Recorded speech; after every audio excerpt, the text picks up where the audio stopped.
सूख गए हैं उनके आंसू, वो ना कभी रोते हैं। सूख गए हैं उनके आंसू, वो ना कभी रोते हैं। सच है लोगों दुनिया वाले पत्थर दिल होते हैं, पत्थर दिल होते हैं। हार गया दिल फरियाद करके, हार गया दिल फरियाद करके। हम रो रहे हैं, हम रो रहे हैं, हम रो रहे हैं तुम्हें याद करके, तुम्हें याद करके।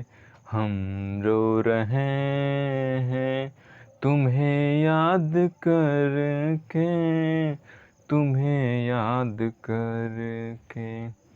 हेलो दोस्तों, आप लोगों का race of the success group channel में स्वागत है। और आज के लिए आप लोगों के लिए गुड इवनिंग, नमस्कार। मैं मिथिलेश कुमार राज आप लोगों का मैथ सब्जेक्ट में हार्दिक स्वागत करता हूं। और मैं आज आप लोगों के लिए मैथ सब्जेक्ट में एक नए चैप्टर लेकर हाजिर हूं। मैंने इसके पहले जो है स्क्वायरिंग वर्ग निकालना सिखाए थे, और ये हम अगला चैप्टर स्क्वायर रूट लेकर आए हैं, यानी वर्गमूल हम किस तरह से बड़ी संख्याओं का जो है बड़े ही आसानी से निकाल सकते हैं। और इसका जो है हर एक एग्ज़ाम में ज़रूरत पड़ता है। हर एक एग्ज़ाम में रेलवे का हो या एसएससी का, उसमें रूट वर्गमूल निकालने का ज़रूरत पड़ता ही है। या फिर डायरेक्ट जो है ऑब्जेक्टिव में एक से दो क्वेश्चन जो है स्क्वायर रूट से पूछ लिया जाता है, खास करके रेलवे में। तो उसको जो है हम बड़े ही आसानी से और बड़े ही कम समय में किस तरह करेंगे, और बड़े से बड़े प्रश्नों, स्क्वायर रूट वाले प्रश्नों को जो है हल करने में हमको जो है किस प्रकार से सुविधा हो, आसानी हो, ताकि हम उस प्रश्न को बड़े ही कम समय में और बड़े ही आसानी से कर सकें। तो चलिए आइए देखते हैं। स्क्वायर रूट चैप्टर में आप लोगों का स्वागत है। तो स्क्वायर रूट में हम लोगों को जो है जनरली जो है, अगर जो आप जनरल कंपटीशन की तैयारी करते हैं, कोई भी कम्पिटिटिव एग्ज़ाम यानी सरकारी नौकरी की परीक्षाएं जो होती है उसका आप तैयारी करते हैं, तो उसमें आप लोगों को प्रवेश करने से पहले बेसिक जो है मजबूत होना चाहिए। यानी स्क्वायर रूट में आप प्रवेश कर रहे हैं तो स्क्वायर रूट में कम से कम आप लोगों को 1 से 40 तक वर्ग और 1 से 40 तक के संख्याओं का वर्ग का वर्गमूल भी ज्ञात होना चाहिए। तो ये जो है इतना कंठस्थ होना चाहिए, तभी जो है आप जनरल कंपटीशन की दुनिया में कदम रख सकते हैं। क्योंकि वहाँ पर जो है बड़े से बड़े संख्याओं का और छोटे से छोटे संख्याओं का बहुत अधिक बार प्रयोग होता है, तो उसका जो है कंठस्थ याद होना वर्गमूल ज़रूरी है, ताकि उसको जो है बार बार हमें उसका वर्गमूल नहीं निकालना पड़े। और कम से कम 40 तक का जनरली यूज होता है, तो वो 40 तक का जो है वर्गमूल हमेशा हमें याद रहे। तो चलिए आइए हम 1 से 40 तक के संख्याओं का वर्ग जो होता है उसका हम वर्गमूल निकाल के दिखाते हैं, और आप लोग देखिए और उसको जो है याद करने का कोशिश कीजिएगा, प्रयास कीजिएगा। आप वीडियो को 1 से 2 बार चला के देखिए, ताकि आप को जो है स्क्वायर रूट सेक्शन में जो है 1 से 40 तक के संख्याओं का वर्ग और वर्गमूल जो है बड़े ही बढ़िया से अच्छी तरीके से याद हो जाए। तो चलिए आइए देखते हैं। पहले हम 1 से 40 तक के संख्याओं का वर्ग और उसका वर्गमूल।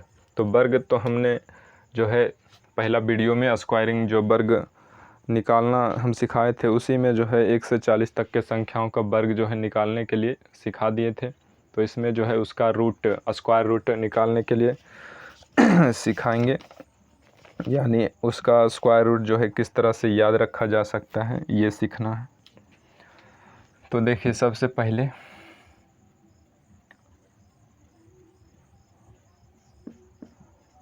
कुछ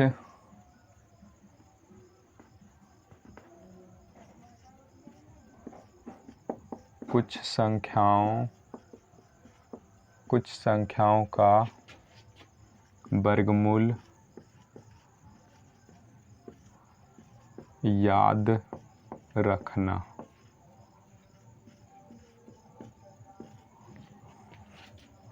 तो कुछ संख्याओं का यानी 1 से 40 तक के जो वर्ग होता है उसका वर्गमूल याद रखना है।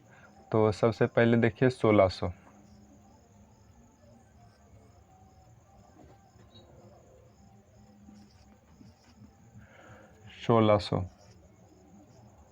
1600 का वर्गमूल होता है 40।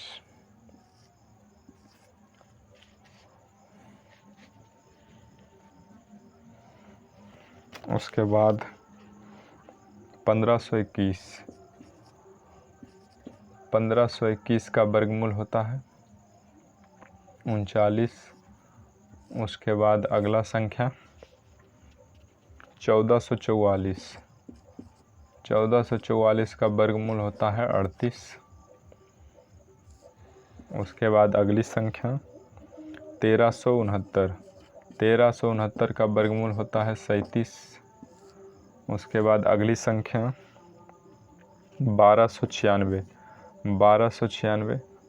1296 का वर्गमूल होता है 36। 1296 का वर्गमूल होता है 36। तो हम जो है थोड़ा सा साइड हट जाते हैं ताकि आप लोगों को जो है हम कुछ संख्याओं का जो वर्गमूल निकाल कर दिखा रहे हैं, ताकि आप लोग जो है बढ़िया से देख पाएँ और इसको विजुअलाइज कर सकें और आप लोग याद कर सकें। और अगली संख्या है 1225। 1225 का वर्गमूल है 35। उसके बाद अगली संख्या है 1156। 1156 का वर्गमूल है 34। उसके बाद अगली संख्या है 1089। 1089 का वर्गमूल है 33। उसके बाद अगली संख्या 1024। 1024 का वर्गमूल है 32। उसके बाद अगली संख्या 961। 961 का वर्गमूल है 31। उसके बाद अगली संख्या 900। 900 का वर्गमूल है 30। 900 का वर्गमूल है 30। उसके बाद फिर अगली संख्या लेते हैं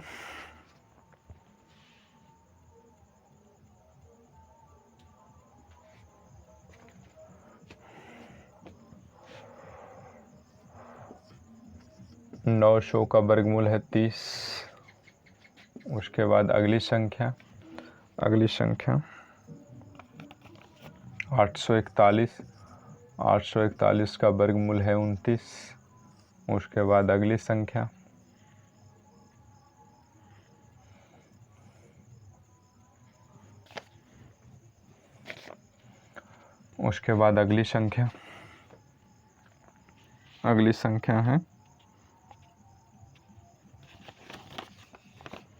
784। 784 का वर्गमूल है 28। उसके बाद अगली संख्या 729। 729 का वर्गमूल है 27। उसके बाद अगली संख्या 676। 676 का वर्गमूल है 26। अगली संख्या 625। 625 का वर्गमूल है 25। अगली संख्या 576। 576 का वर्गमूल है 24। अगली संख्या 529। 529 का वर्गमूल है 23। उसके बाद अगली संख्या 484। 484 का वर्गमूल है 22। उसके बाद अगली संख्या है 441। 441 का वर्गमूल है 21। तो इस तरह से हमने 21 तक जो है संख्याओं का वर्गमूल निकाल कर दिखाएं। तो और 20 संख्याओं का और जो है वर्गमूल निकालना रह गया है, तो उसको भी हम लोग जो है निकाल के दिखाते हैं। उसके बाद अगला है 400। 400 का वर्गमूल 20। उसके बाद अगला है 361। 361 का वर्गमूल 19। उसके बाद अगला है 324। 324 का वर्गमूल 18। अगला है 289। 289 का वर्गमूल 17। उसके बाद अगला है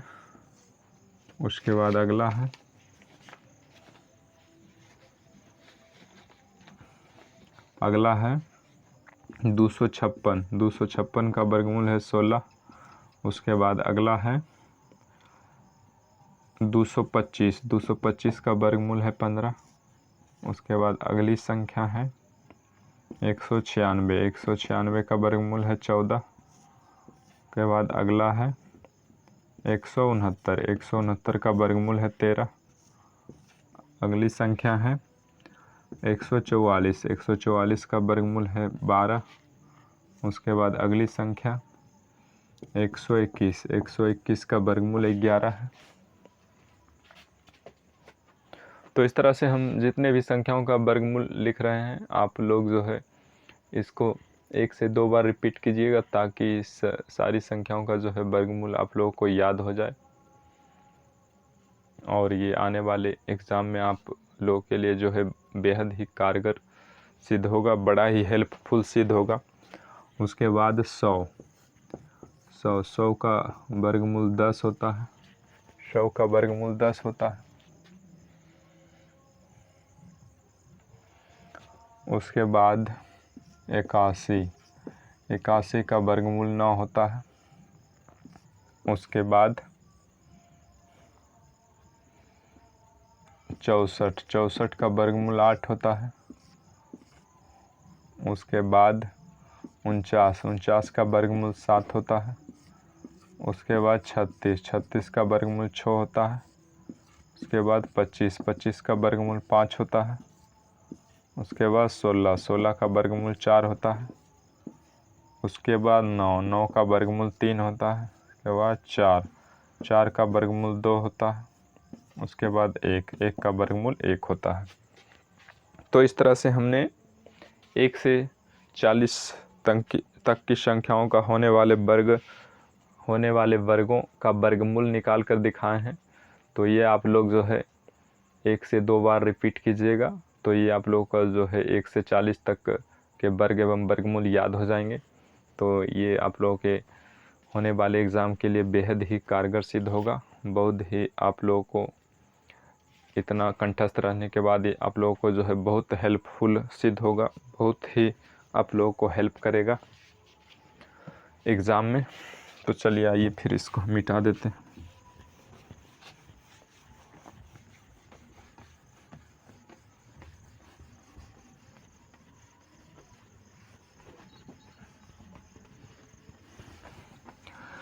अब जो है वर्गमूल से स्क्वायर रूट से संबंधित कुछ जो है नोट पॉइंट है, उसको जो है अब हम लोगों को याद रख लेना है।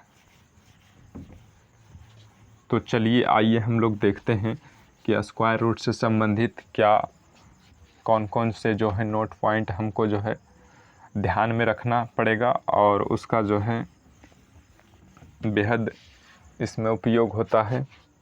छोटी छोटी सी नोट पॉइंट बातों को ध्यान में नहीं रखने के बाद हमारा जो है क्वेश्चन हल करने में परेशानी होती है, दिक्कत होती है, और हम जो है सही आंसर तक पहुंच नहीं पाते हैं। तो सबसे पहला नोट पॉइंट देखिए, नोट पॉइंट 1। तो नोट पॉइंट 1 में क्या है,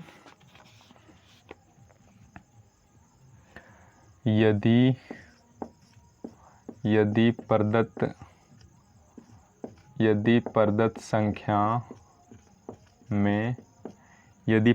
संख्या में n अंक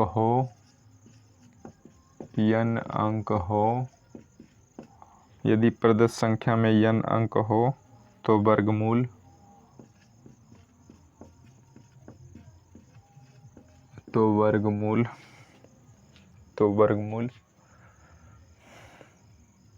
में n/2 या n+1/2 अंक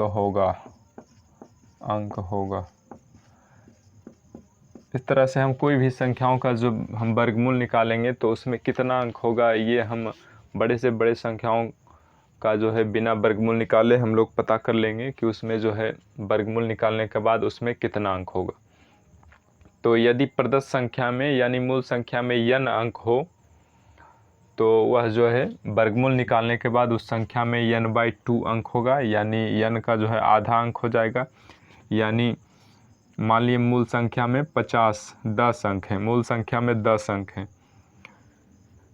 तो जब हम वर्गमूल निकालेंगे तो उसमें n/2 यानी 2/10 होगा, यानी 5 अंक होगा। या फिर n+1/2 होगा, यदि अगर जो विषम रहेगा n का मान, यदि अंकों की संख्या विषम रहेगा तो उसमें एक जोड़ कर 2 से भागा देंगे, यानी n बराबर अगर जो 11 है तो उसमें 1 प्लस करके बटा 2 करेंगे, यानी 12/2, यानी 2 छक 12, यानी 6 अंक होगा उसका। जब 11 अंकों वाली संख्या का जब हम वर्गमूल निकालेंगे तो उसमें जो है 6 अंक होगा। उसके बाद फिर हम अगले नोट पॉइंट को देखते हैं। अगला नोट पॉइंट क्या है?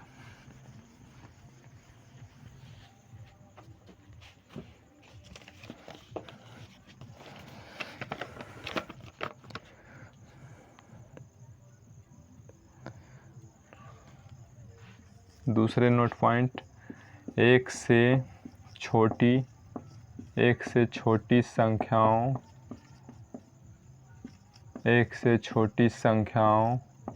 का वर्गमूल, एक से छोटी संख्याओं का वर्गमूल उस संख्या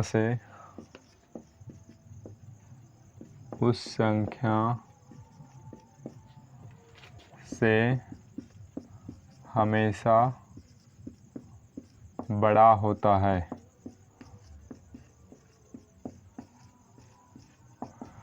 एक से छोटी संख्याओं का वर्गमूल, जब एक से छोटी संख्या रहेगा तो उस संख्या का जब हम वर्गमूल निकालेंगे तो वह जो वर्गमूल निकल के आएगा वह संख्या जो है हमेशा वो जो संख्या होगी उससे बड़ा होगा। यानी मूल संख्या से वर्गमूल निकालने के बाद बाद वाली संख्या जो है हमेशा बड़ा होगा अगर जो एक से छोटी संख्या रहती है तब। उसके बाद अगला क्वेश्चन, अगला फिर नोट पॉइंट देखिए, तीसरा में नोट पॉइंट क्या है? ऋणात्मक संख्याओं का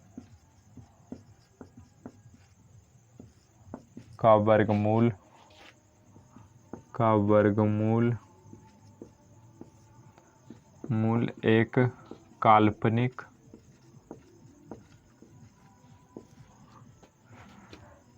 काल्पनिक संख्या होती है। जब हम ऋणात्मक संख्याओं का वर्गमूल निकालते हैं तो उसका जो है वर्गमूल एक काल्पनिक संख्या होती है, यानी हम उसका कल्पना ही कर सकते हैं, वो जो है रियल में कोई संख्या निकल के आएगी नहीं। जब हम ऋणात्मक संख्याओं का वर्गमूल निकालेंगे तो वो जो है रियल में कोई संख्या निकल कर आएगी नहीं, वास्तव में कोई संख्या होगी नहीं, यानी काल्पनिक संख्या होगी, मात्र हम उसका कल्पना कर सकते हैं। उसके बाद अगला नोट पॉइंट देखिए, चौथा,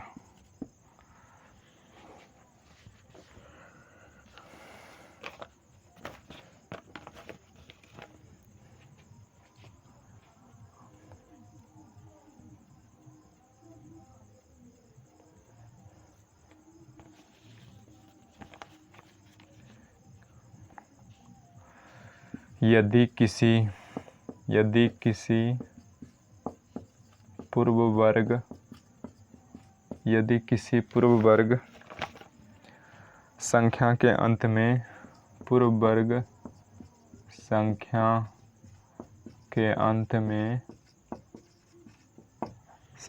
अंत में एक हो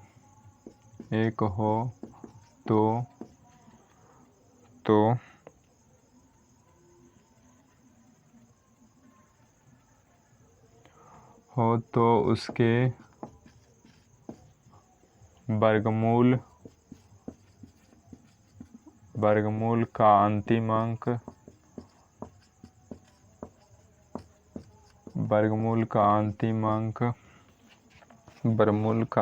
अंक या तो अंतिम अंक 1 या तो 9 होगा।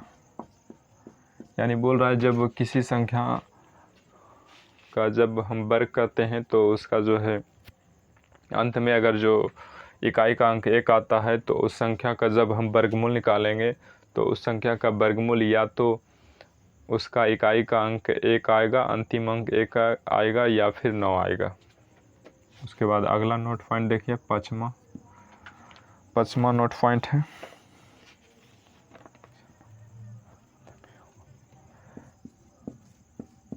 किसी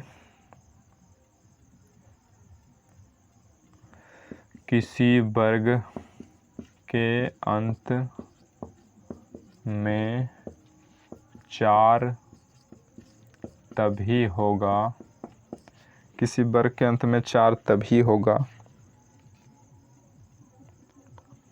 जब उसके वर्गमूल का अंतिम अंक 2 या 8 हो। तो यहाँ पर देखिए पांचवा नोट पॉइंट है कि किसी संख्या का वर्ग के अंत में 4 तभी होगा, कोई भी संख्या के वर्ग के अंत में 4 तभी होगा जब उसके वर्गमूल का अंतिम अंक 2 हो या 8 हो। जब उसका वर्गमूल निकालते हैं तो उसका अंतिम अंक यानी इकाई का अंक 2 हो या 8 हो, तभी उस संख्या के वर्ग के अंत में जो है 4 होगा। उसके बाद अगला क्वेश्चन देखिए, छठा।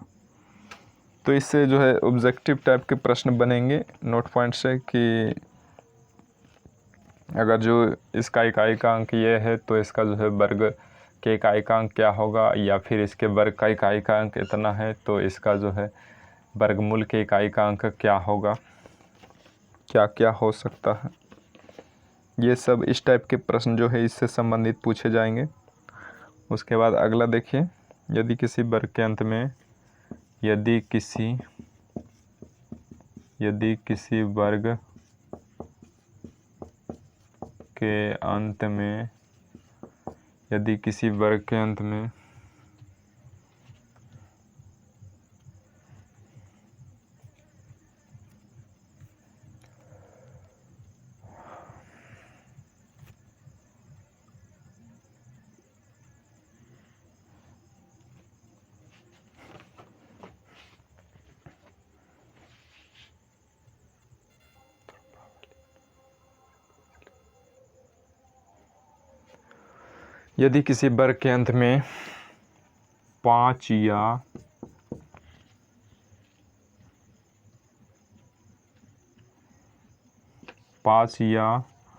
00 हो, यदि किसी वर्ग के अंत में 5 या 00 हो तो उसके वर्गमूल में इकाई का अंक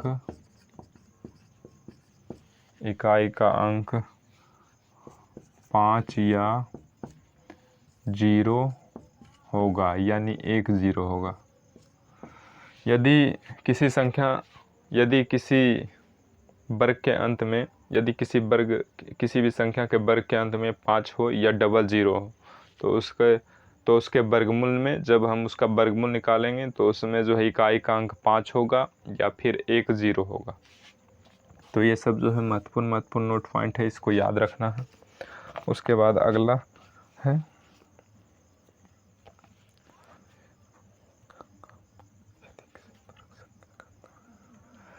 यदि किसी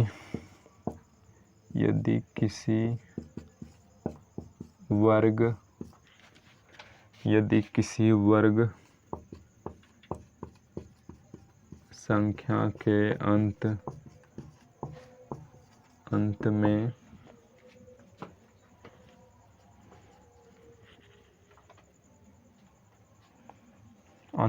6 हो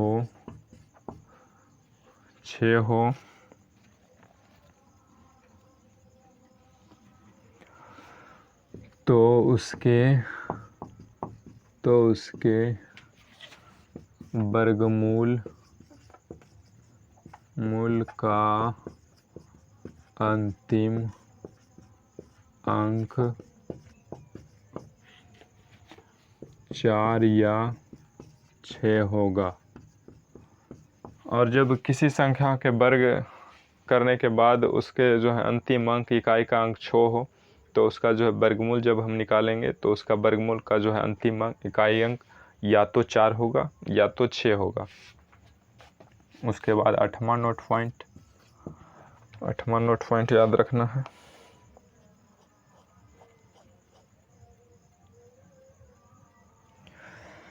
एक वर्ग के अंत में 9 तभी संभव है। एक वर्ग के अंत में 9 तभी संभव है जब उसके वर्गमूल का अंतिम अंक जब उसके वर्गमूल का अंतिम अंक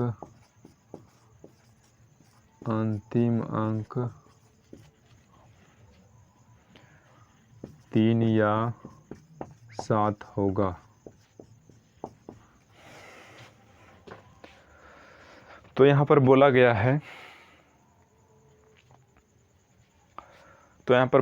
है एक वर्ग के अंत में 9 तभी संभव होगा जब उसके वर्गमूल का अंतिम अंक यानी इकाई का अंक या तो 3 होगा या 7 होगा, तभी जो है उस संख्या का वर्ग जो है उसका इकाई का अंक 9 होगा। उसके बाद सबसे अंतिम और आखिरी नोट पॉइंट देखिए 9 नंबर है और ये स्टार लगा हुआ नोट पॉइंट है। ये जो है बहुत विचित्र अलग तरीके का नोट पॉइंट है, इसको जो है विशेष ध्यान देना है। यदि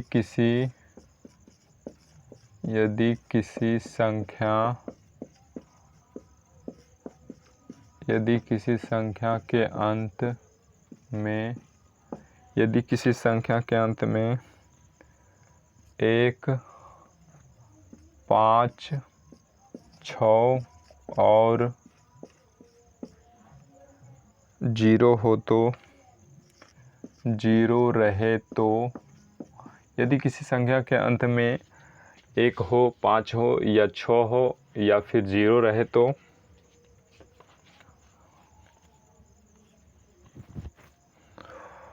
उसके वर्ग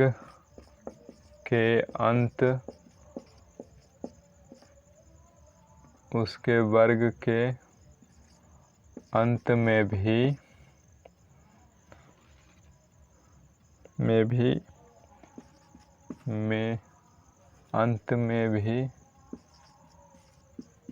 ये अंक अपरिवर्तित रहेंगे।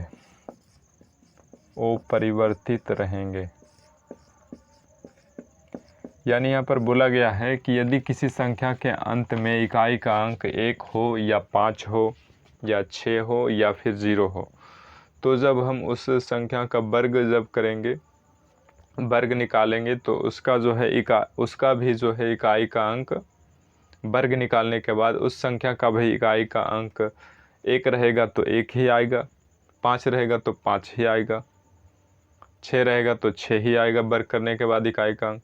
और अगर जो 0 रहा तो उसका भी वर्ग करने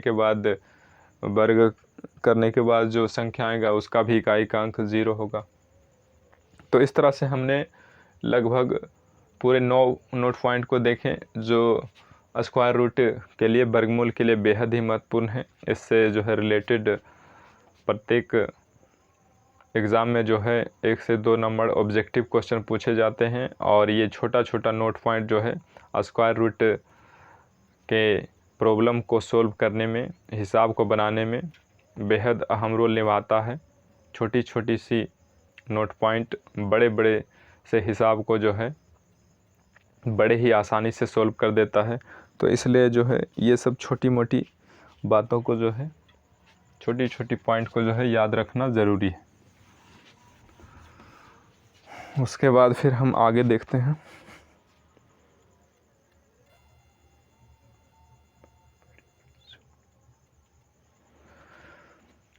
तो आइए दोस्तों, हमने जो है महत्वपूर्ण नोट पॉइंट को देखा। अब जो है हम वर्गमूल जो है निकालने के लिए सीखेंगे। तो वर्गमूल जो है कितने प्रकार से निकाला जा सकता है। तो वर्गमूल जो है हम लोग जानते हैं कि 2 तरीके से निकाला जाता है, 2 प्रकार से निकाला जाता है। एक तो है अभाज्य गुणनखंड विधि। आप जो है पहला अभाज्य गुणनखंड विधि के द्वारा भी निकाल सकते हैं। और दूसरा है भाग विधि, जिसमें आप जो है दाहिने तरफ से जोड़ा लगाकर, और जो सिंगल बचता है वो सिंगल जो है उसमें सिंगल में भाग लगाया जाता है, और जो जोड़ा लगता है उसको जो है जोड़ा अंक जो है उतारा जाता है। तो इस तरह से हम वर्गमूल को 2 विधि से निकाल सकते हैं। एक अभाज्य गुणनखंड विधि है और दूसरा भाग विधि है। तो आइए हम 2 एग्जाम्पल लेते हैं। एक है 4096 और दूसरा है 15625। इन दोनों संख्याओं का जो है हम वर्गमूल दोनों विधियों से जो है निकाल कर देखते हैं। तो हमारे लिए जो सबसे आसान मेथड होगा, सबसे हल्का मेथड होगा, यानी जिसमें हमको सबसे कम समय लगेगा और सबसे फास्ट होगा, और जो है जिसका आंसर जो है सटीक आता हो, हम जो है वही रूल को, नियम को अपनाएंगे जनरल कंपटीशन के एग्ज़ाम में। जो हमारे सरकारी नौकरियों के परीक्षाओं में एग्ज़ाम होते हैं उसमें हम वही शॉर्टकट मेथड को अपनाएंगे जो बड़े ही कम समय में और बड़ा ही सटीक आंसर हल करने के बाद आता हो। तो आइए सबसे पहले हम 4096 यानी 4096 का जो है अभाज्य गुणनखंड विधि के द्वारा वर्गमूल निकालते हैं।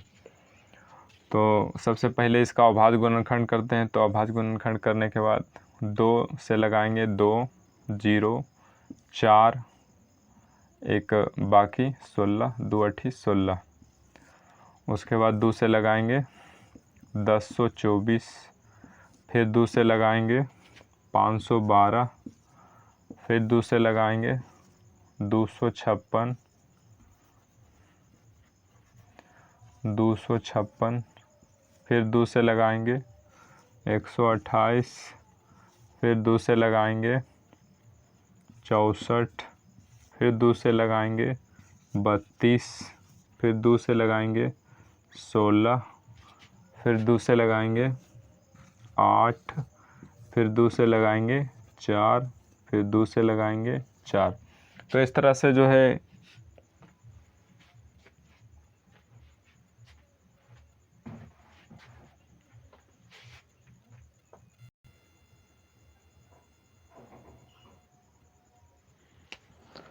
तो चलिए आज दोस्तों, वीडियो में आप लोगों का फिर से एक बार स्वागत है। वो थोड़ा सा यहाँ पर लाइट का प्रॉब्लम है। लाइट अभी कुछ देर पहले चली गई थी और फिर लाइट आ गई है। तो चलिए आइए फिर हम अपने प्रश्नों को देखते हैं। तो यहाँ पर हमने इसका अभाज्य गुणनखंड निकाला है, उसके बाद फिर हम इसका जोड़ा लगाएंगे। तो यहाँ पर देखिए 1 2 3 4 5 और एक ये और एक नीचे 6, यानी दो दो का जब हम अभाज्य गुणनखंड निकालने के बाद जोड़ा लगाएं तो जो है 6 जोड़ा निकाला, 6 जोड़ा जो है निकला, यानी 6 जोड़ा लगा। तो अब हम ये 2 के बदले 1 लिखेंगे, यानी 2 गुना 2 गुना 2 6 बार लिखेंगे, 4 5 6। अब हम इसको गुना करेंगे, 2 दूनी 4, 4 दूनी 8, 8 दूनी 16, 16 दूनी 32, 32 दूनी 64, यानी गुना करके आया 64। तो यही मेरा वर्गमूल जो है निकल कर आ गया है। तो यही मेरा जो है अभाज्य गुणनखंड के विधि के द्वारा, अभाज्य गुणनखंड विधि के द्वारा मेरा 4096 का वर्गमूल 64 निकल कर आ गया है। तो इसी तरह आप लोग जो है अभाज्य गुणनखंड विधि के द्वारा कोई भी बड़ी से बड़ी संख्याओं का वर्गमूल निकाल सकते हैं। लेकिन अभाज्य गुणनखंड विधि थोड़ा लॉन्ग पड़ जाता है, लंबा, और इसमें जो है कैलकुलेशन भी ज़्यादा हो जाता है और टाइम टेकिंग भी ज़्यादा ले लेता है, इसलिए भाग विधि जो है बेहद ही आसान होता है। तो चलिए अब हम 4096 का भाग विधि के द्वारा वर्गमूल निकालते हैं। तो यहाँ पर देखिए 4096 हम लिख दिए। उसके बाद फिर हम दोनों तरफ से एक लाइन खींचेंगे। उसके बाद दाहिना तरफ से जो है जोड़ा लगाएंगे, दो का जोड़ा लगाएंगे। तो यहाँ पर 2 जोड़ा लग गया है, बाकी एक अंक की कोई भी संख्या नहीं बची है। तो यहाँ पर हम 2 अंकों की संख्या में हम जो है भागा लगाएंगे। तो यहाँ पर देखिए कितना से भागा लगेगा, 40 है। तो हम जितना से भागा लगाएंगे उतना से ही उसको गुना करेंगे। तो यानी हम देखिए 6 से लगाते हैं, तो यानी 6 छक 36, यानी 6 छक 36, और नीचे में भी लिखेंगे 6, यहाँ पर लिखेंगे 36। अब हम इसको घटाएंगे तो 40 में से 36 गया 4, यहाँ कट गया। अब हम इसको जोड़ेंगे, तो 6 6 12। अब फिर हम अगली संख्या को उतारेंगे। तो अगली संख्या जब भी उतरेगा तो जोड़ा उतरेगा। तो यहाँ पर 96 है, तो यहाँ पर 96 उतारेंगे। तो अब हम जो है यहाँ कौन सी संख्या रखें कि जो है 496 में पूरी भाग लग जाए, और जो संख्या हम यहाँ रखेंगे उतना ही संख्या से नीचे से जो है गुना करना पड़ेगा। जो भी संख्या हम वहाँ पर रखेंगे वही संख्या से हमको उसको गुना करना पड़ेगा, और गुना करने के बाद जो है संख्या इतना आना चाहिए, यानी पूरी भाग लग जाना चाहिए। तो यहाँ पर देखिए हम 4 रख के देखते हैं। तो 4 यहाँ पर रखते हैं, तो उसके बाद यहाँ पर भी 4 रखते हैं। तो 4 से गुना करते हैं, 4 चक 16। उसके बाद 4 से 2 में गुना करते हैं, 4 दूनी 8, 1 बकिया 9। उसके बाद 4 को 1 से गुना करते हैं, 4। तो यहाँ पर देखिए 496 सेम टू सेम संख्या आ गया है निकल कर, यानी हमको जो है यहाँ पर 4 ही रखना पड़ेगा, तब जो है पूरी भाग लग जाएगा। तो यहाँ पर पूरी भाग लग गया, कट गया। यानी यहाँ पर देखिए मेरा जो निकल कर आया है भागफल, यही जो है मेरा भाग विधि के द्वारा वर्गमूल निकल कर आ गया है। तो हम कोई भी बड़ी से बड़ी संख्याओं का जो है वर्गमूल हम इस भाग विधि के द्वारा बड़े ही आसानी से निकाल सकते हैं। तो देखिए इसकी अपेक्षा जो है कैलकुलेशन भी कम लगा भाग विधि में, और जो है समय भी कम लगा, बड़े ही कम समय में हम उसका जो है आंसर ले आए। तो इस तरह से भाग विधि जो है काफ़ी आसान होता है अभाज्य गुणनखंड विधि के अपेक्षा। तो आप लोग जो है कॉम्पिटिटिव एग्ज़ाम में जब नौकरियों वाली परीक्षा जब देने के लिए जाएं तो भाग विधि के द्वारा ही वर्गमूल निकालें, जिससे आपको काफ़ी सहूलियत होगा और काफ़ी कम समय लगेगा। फिर हम अब दूसरा क्वेश्चन देखते हैं। दूसरा क्वेश्चन है 15,625। 15,625। तो इसका हम सबसे पहले अभाज्य गुणनखंड विधि के द्वारा वर्गमूल निकालते हैं। तो चलिए पहले इसका अभाज्य गुणनखंड विधि के द्वारा वर्गमूल ज्ञात करते हैं। तो यहाँ पर देखिए ये कितना से कटेगा, 3 से कटेगा। 5 2 7 7 6 13 13 5 18 18 19, नहीं 5 से नहीं 3 से कटेगा, 3 से नहीं कटेगा। तो सबसे पहले हम 3 से नहीं कटेगा, तो 5 से कटाएंगे। तो 5 से कटाएंगे, 5 तिया 15, 5 इकाई 25, 25 25।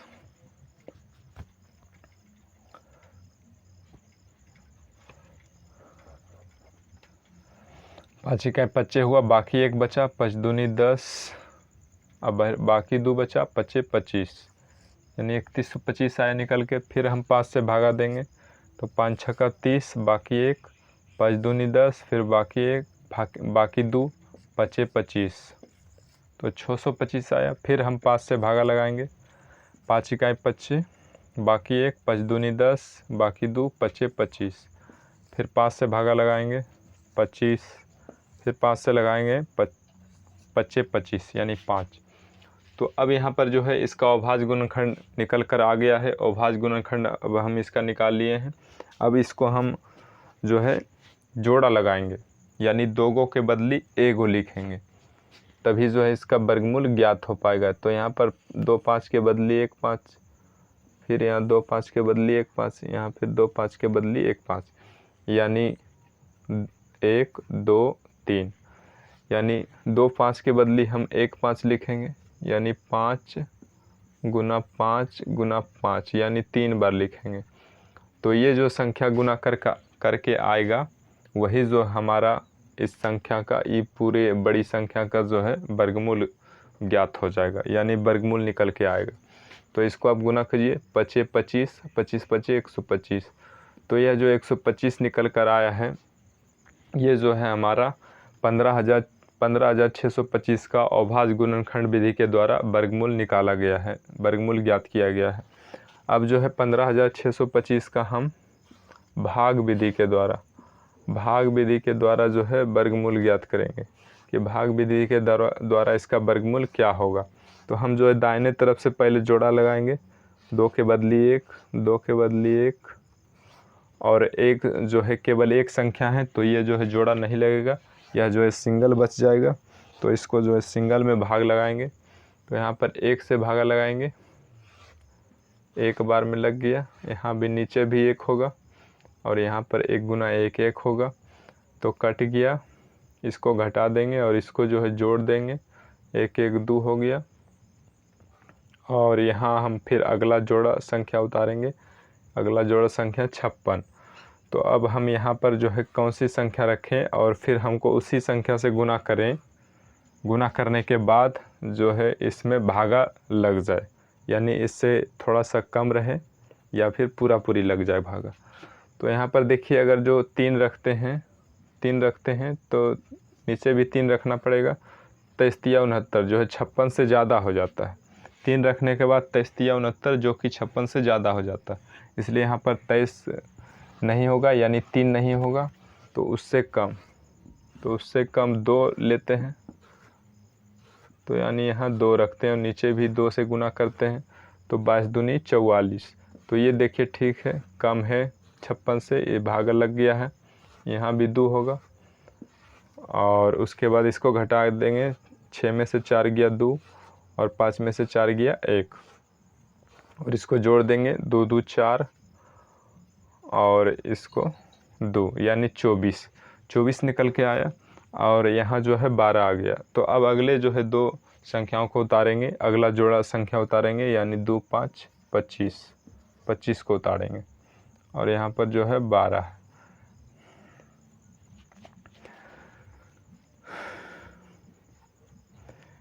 यानी कि यहाँ मेरा जो है संख्या निकल के आ रहा है 1225। अब जो है इसमें हम यहाँ इकाई के अंक पर कौन सी संख्या रखें और उसी संख्या से हमको गुना करना पड़ेगा, जिससे निकल कर जो है यह पूरी संख्या आ जाए, यानी पूरी भाग लग जाए।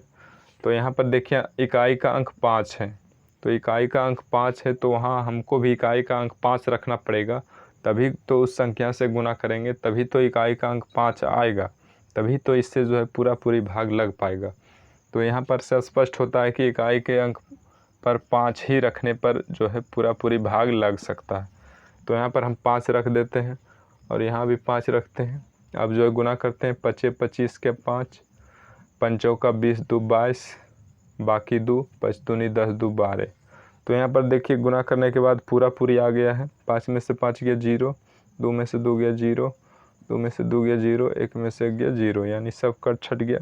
और इसको जोड़ देंगे 250, यानी ये जो मेरा भागफल निकल कर आया है 125।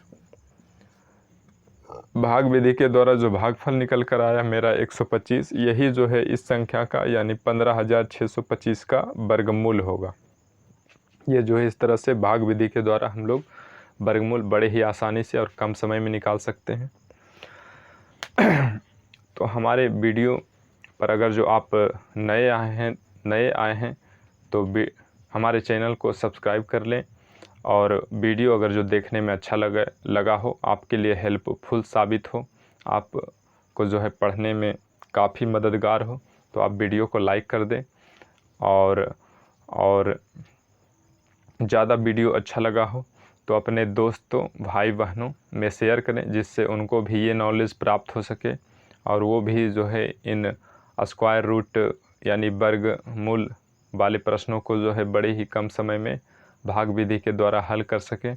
तो इससे जो है उन लोगों को भी आपके द्वारा लाभान्वित हो सकता है। आप लोग जो है इस वीडियो से उन लोगों को भी लाभान्वित कीजिए जो आपके करीबी रिश्तेदार हैं और दोस्त हैं। तो हमारे वीडियो में बने रहें और हमारे बेल आइकन को दबा दें, ताकि अगला वीडियो जब हम ये जो है स्क्वायर रूट वर्गमूल के जो है थ्योरी जो था हम बता दिए, अब जो है इस पर जो है कुछ प्रश्न लेकर आएंगे, अभ्यास प्रश्न लेकर आएंगे। बड़े से बड़ी संख्याओं का जो है वर्गमूल भाग विधि के द्वारा कितना ही कम समय में, बड़ा ही कम समय में निकाल सकें। तो आज के लिए बस इतना ही। थैंक यू, धन्यवाद, गुड नाइट। आप लोग खुश रहें और अपनों को भी खुश रखें, और अधिक से अधिक पेड़ लगाएं और आसपास साफ़ सफाई रखें और हरियाली, और चारों तरफ हरियाली रखें और अधिक से अधिक पेड़ पौधे लगाएं। यही आप लोगों से हमारी विनती है।